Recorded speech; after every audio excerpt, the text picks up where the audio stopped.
Stanley Cup playoffs are underway. Oh dear. 5 Canadian teams are in it. You've made your choices you know where clear. I am. You know where I know where you stand on that. Yeah. Canucks aren't in it, so you don't have to feel like you need to say the Canucks. But who are you cheering for to win the Stanley Cup? Look, I mean, here's You're looking for votes everywhere. So no, there's a deep insight. I'm cheering for Canada to win the Stanley Cup. They're not in it though, and we deserve. Yeah, no, but look.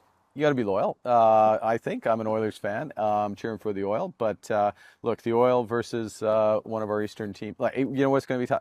Edmonton Jets. One of the things I learned in hockey, though, and it's the same in politics, right?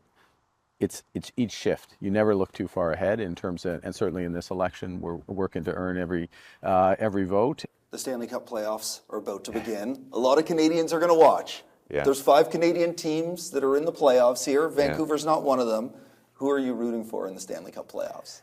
Well, the Canadiens are. My wife is a Montrealer, and so she's been following the Canadiens, and that has been my hope to have the Canadiens because I want to keep my wife happy, and if I don't, then I'm in more trouble than you know. Although your constituents, I hope, are cheering for the Ottawa Senators like I am. Yeah. Thank you so much. You're cheering for the Senators? I'm born and raised in Ottawa, Okay. and I am a lifelong Ottawa Senators fan, so I'm hoping this is finally going to be the year. Isn't that, you never know, it might be that, but let's make it a Canadian team anyway. We need a Canadian victory. So here's the big question I think everybody wants to know. Stanley Cup playoffs are underway. There are 5 Canadian teams. Yes. The Vancouver Canucks, not one of them in the playoffs. Sadly. Who are you cheering for? Any Canadian team. We want a Canadian team to win this. Let's go.